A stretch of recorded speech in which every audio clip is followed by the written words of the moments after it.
Hello, welcome to the first video that I'm doing. I'm going to do a little disc review about the recent release of the P Model S from the Prodigy Aceline, and then the PA3 from just the regular Prodigy run-up. This is the Aceline base grip and the 350G plastic. By the way, if you haven't bought some of these stamped discs, message me on Facebook or Instagram. Come get them.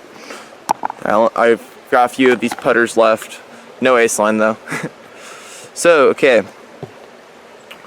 First off, they feel very, very similar in plastic feel. I would say that the PA3 maybe a little bit stiffer, a little bit harder.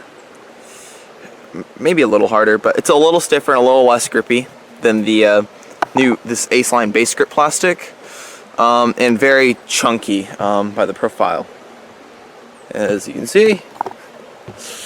And then as you can see, that's a lot slimmer, a lot more trim. So this is a little bit faster. This is 3502. I'm pretty sure the PA3 is I'm pretty sure it's a 3401. So I think the P Model S is supposed to be a little bit glidier. So let's get some video in.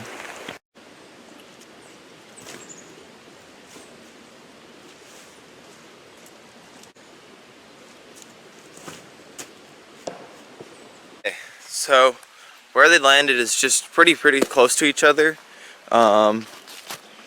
Really, the P Model S and the PA3 right near each other. Let's show it. I gave the PA3 just a little more height, but it's a little farther back. I clipped some of those branches on that tree right behind those two little trees right in front of me there. So the P Model S had a very neutral flight. Same for the PA3. So I'm gonna try and throw some forehands with them now.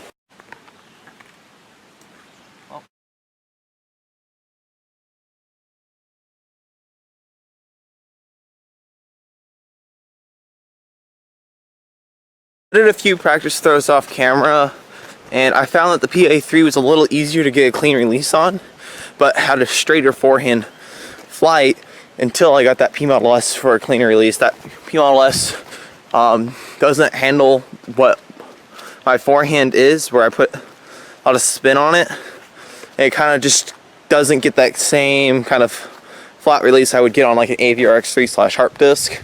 It has more of that backhand putter feel. It feels really great for backhands, but with the forehand it's a little less clean out of the hand. Now I'm going to go review them as putters. I did a few more backhand tosses too. I definitely like both of their flights, but the P Model S has quite a bit more overstability on a full flight. I can get them both to go right about 300 feet. They have pretty similar. They're very comparable in glide, I would say, with the P Model S being more just about the same glide, but being more overstable. So if you're looking for a windier putter, go ahead and try that out if you're looking for something in the wind.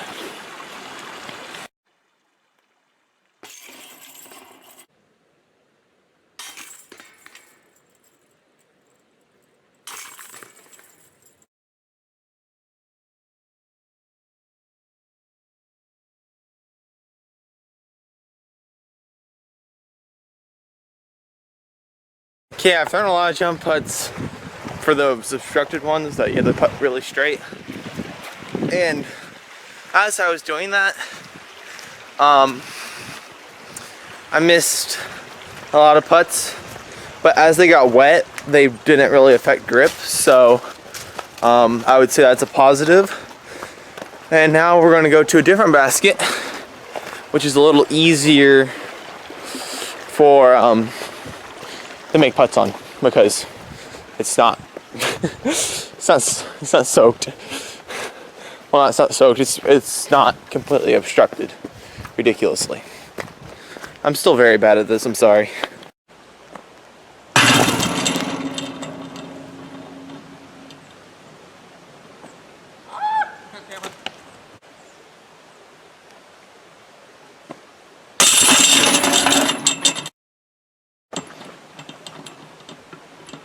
You have no idea how mad I am at this basket.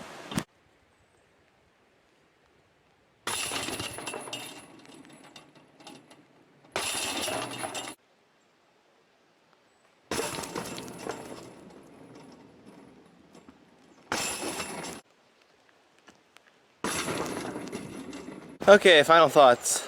I haven't gotten in a field to really see their full flights, but I have thrown the PA3 for a while. I have thrown the PA3 off and on is what I should say. They are a very straight putter, very comparable to a Judge, but they have a good amount of glide in comparison to the Judge. So if you like the Judge but wish it was not quite as slim and didn't quite dig into your hand as much, the bead is definitely smaller, but still very much there, while the disc is a little chunkier, but sitting around the same speed, the same amount of glide. And the P Model S is a little faster, more Marshall-like, more overstable. So if you like the Marshall, but want just a little bit different plastic feel, I would say that the P Model S is pretty good for you. But in comparison, they are both quite similar, while the P Model S is just a little more overstable, but they both go about the same distance and have very similar glide.